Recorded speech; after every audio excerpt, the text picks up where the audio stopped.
Assalamualaikum, Bu. Waalaikumsalam Putri. Ibu memanggil saya ya, Bu? Iya nih Putri, sebenarnya Ibu ada perlu nih sama Putri. Putri, gimana kabarnya? Alhamdulillah baik, Bu. Alhamdulillah kalau baik. Gimana sekolahnya? Putri kan sudah hampir 3 bulan ya sekolah di sini ya. Ayo, gimana teman-temannya, belajarnya? Ada masalah atau gimana? Sukses nggak? Ya gitulah, Bu. Gitu, gimana coba? Kalau dilihat dari tadi kamu jawab gitu ya Bu, sepertinya memang ada masalah ya, nggak lancar ya. Sebenarnya Putri, Ibu nih diberitahu sama Bu Nindi. Nah, Bu Nindi guru fisika kamu kan. Nah, jadi gitu, dia ada cerita kalau Putri ini sepertinya ada masalah di pelajaran beliau. Nah, tapi kalau dari informasi wali kelas Putri, Ibu dapat informasi sebenarnya kalau di pelajaran lainnya Putri nggak ada masalah. Jadi memang ada masalah ya di fisika ya. Oh iya, Bu. Maaf, Bu. Loh, kok minta maaf? Nggak apa-apa loh. Jadi bagaimana? Memang merasakan masalah? Iya, Bu. Tapi Sulit ya untuk mengatakannya. Tidak apa-apa. Kebetulan ini memang Ibu Nindi meminta bantuan Ibu untuk mencari tahu masalah yang Putri alami. Kata beliau, Putri memang nggak mau cerita ke Ibu Nindi. Ibu paham, kemungkinan memang Putri takut ya kan. Dimanapun kan Bu Nindi guru mata pelajarannya begitu. Tapi Putri bisa cerita ke Ibu. Nanti kita cari tahu solusinya bareng-bareng. Kamu tidak perlu khawatir. Di sini Ibu akan menjaga rahasia kamu, sebab dalam melakukan konseling itu saya diikat oleh kode etik. Jadi jangan ragu untuk mengungkapkan masalah yang kamu alami. Nah, jadi nanti masalah kamu itu kamu sampaikan tanpa perlu merasa takut untuk diketahui oleh orang lain. Nah, baik. Sebelum kita memulai prosesnya, Ibu harap agar masalah yang dialami dapat teratasi dan menemukan jalan keluar yang terbaik. iya, Bu. Mudah-mudahan bisa cepat selesai. Baik, sebelum kita memulai proses konseling di sini, kita akan membuat kesepakatan terlebih dahulu bahwa proses konseling akan kita lakukan selama 10 menit ke depan. Jika masalah belum teratasi, maka kita dapat menyusun waktu kembali untuk bertemu. Dan Ibu akan menjelaskan kepada kamu bahwa dalam konseling itu ada beberapa asas yang harus kita patuhi, khususnya saya. Nah, salah satu asas-asas bimbingan konseling itu ada asas kerahasiaan, keterbukaan, dan kesukarelaan. Di mana asas kerahasiaan adalah semua permasalahan yang akan kamu sampaikan nanti akan aman dan tidak akan ada yang tahu kecuali kita berdua. Selanjutnya asas keterbukaan, di mana di sini kamu harus terbuka dan jujur kepada Ibu tentang seluruh permasalahan kamu tanpa menutup-nutupinya. Dan yang terakhir ada asas kesukarelaan, di mana kamu bersedia mengikuti konseling ini tanpa adanya paksaan. Iya, Bu. Nah, kalau begitu Putri bisa menceritakan kepada Ibu. Ibu akan mendengarkan masalah dan kesulitan yang Putri alami. Jadi begini, Bu. Sebenarnya saya tidak pernah belajar fisika. Tidak pernah belajar fisika, maksudnya bagaimana? Boleh Putri jelaskan? Jadi begini, Bu. Sebelumnya kan saya sekolah di pondok pesantren. Jadi pondok pesantrennya itu kami tidak pernah belajar fisika. Oh ya, sama sekali tidak pernah belajar fisika? Sebenarnya di kelas 3 kami pelajari, tapi hanya dasar saja. Tidak pernah belajar melakukan penghitungan, hanya menghafal teori saja. Begitu. Kalau di pesantren memang begitu ya. Di pesantren pasti lebih fokus ke pelajaran agama. Yang Ibu paham sekarang. Jadi setelah Ibu perhatikan dan juga mendapatkan beberapa informasi, Putri ini jarang bergabung dengan teman-teman lainnya. Apakah benar atau malah hal ini itu juga berkaitan dengan masalah yang Putri alami tadi? Iya, Bu, apalagi kalau sudah masuk pelajaran fisika, saya nggak nyaman untuk duduk di depan. Saya takut disuruh maju ke depan. Saya juga merasa tidak enak karena biasanya pada saat diskusi teman-teman lainnya selalu mengelilingi meja saya. Karena kebetulan saya duduk dengan Alina yang jago fisika. Jadi pada saat seperti itu Putri duduk di mana dong? Saya pindah ke belakang, Bu. Karena kan teman-teman pada ke depan, jadi bangku belakang pasti lengang.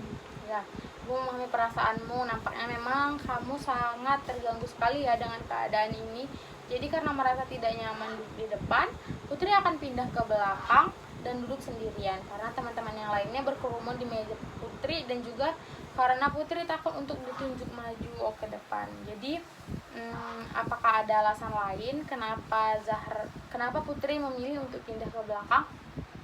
Sebenarnya, Bu, alasan utama saya pindah ke belakang itu karena saya malu. Malu? Coba kamu berikan penjelasan. Kamu merasa malu itu karena apa? Jadi kemarin itu pernah suatu kali ada teman yang bertanya kepada saya tentang cara menghitung suatu rumus. Jadi setelah saya katakan bahwa saya tidak paham, dia malah mengejek saya, Bu. Dia mengatakan, oh alah, Putri anak pesantren, nanya-nya yang tentang agama saja deh, gitu, Bu. Kemudian dia menyuruh saya minggir karena dia ingin duduk di kursi saya dan bertanya kepada Alina. Jadi sebenarnya ada penyebab seperti ini yang akhirnya membuat Putri memilih untuk duduk di belakang. Iya, Bu, saya merasa malu, Bu. Jadi saya merasa malu kalau saya tetap di bangku saya akan mengganggu yang lain. Berarti Putri selama ini sangat memikirkan tentang teman-teman Putri yang ingin belajar. Nah, tapi mengenai ketidakpahaman Putri terhadap fisika, bagaimana? Saya ingin sih, Bu, untuk paham tentang fisika. Saya sudah coba untuk memahami materinya, tapi sama saja saya tidak paham dan tidak pandai. Bagaimana kalau kita bahas tentang masalah ini? Nah, dan juga menurut Ibu memang awal mula permasalahan Putri di kelas ini tuh berawal dari memang karena Putri tidak pandai dalam fisika, benar tidak? Iya, Bu, benar. Nah, jadi permulaannya menurut Putri untuk menguasai pelajaran fisika, karena sebelumnya tadi Putri nggak paham tentang fisika kan.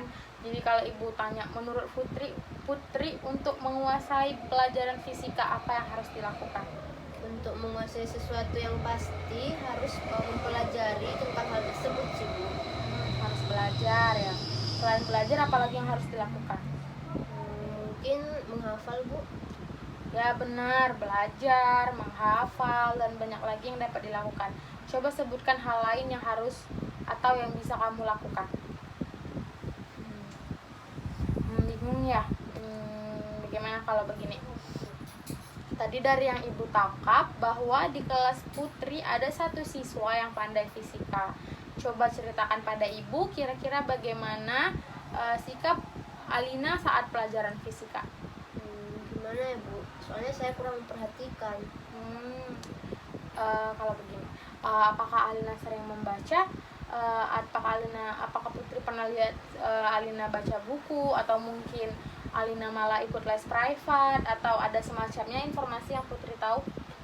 Iya, Bu, jadi Alina selalu membaca catatan sebelum Bu Nindi masuk kelas. Tapi sepertinya Alina tidak ikut les privat. Oh iya, Alina juga punya buku saku tentang rumus-rumus fisika. Alina sangat fokus apabila Bu Nindi menjelaskan, Bu. Bahkan sampai tidak dapat menjawab pertanyaan dari teman lain apabila saat Alina fokus terhadap materi. Saya juga pernah minjam catatan Alina, Bu. Catatan Alina sangat rapi dan cantik. Catatan Alina ditulis dengan berbagai warna pulpen dan spidol warna. Wah, berarti memang Alina benar-benar berusaha keras dong. Alina banyak melakukan hal-hal yang ternyata membantu Alina untuk lebih paham dengan fisika.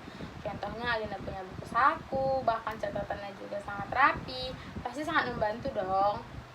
Nah, jadi jika dibandingkan dengan yang dilakukan oleh Alina dan kamu, bagaimana?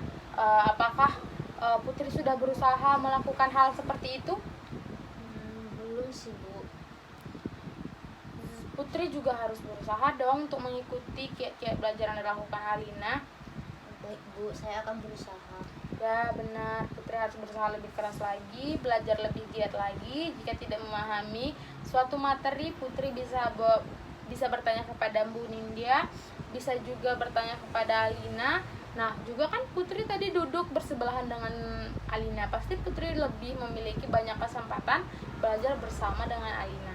Iya, Bu, saya akan mencoba mengusahakannya. Nah, berarti dapat disimpulkan nih bahwa memang usaha Putri dalam memahami dan menguasai fisika belum seperti yang Alina lakukan. Jadi dari hal di atas, apa yang harus Alina lakukan untuk dapat menguasai fisika? Saya harus lebih berusaha keras sih Bu, mencoba untuk mengikuti cara Alina dalam belajar fisika.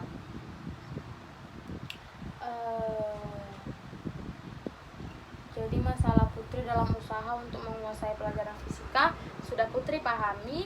Putri juga sudah tahu benar apa penyebab masalah yang Putri alami. Jadi kedepannya apakah Putri sudah mengetahui apa yang harus Putri lakukan? Saya akan belajar lebih rajin Bu. Saya juga akan sering membaca catatan, mendengarkan penjelasan materi dari Bu Indi. Saya juga akan menulis catatan dengan rapi. Saya akan sering berdiskusi dengan Alina, meminta bantuan Alina apabila saya tidak paham dengan materi. Saya juga akan memberanikan diri untuk bertanya kepada Bu Indi. Zara harus semangat ya.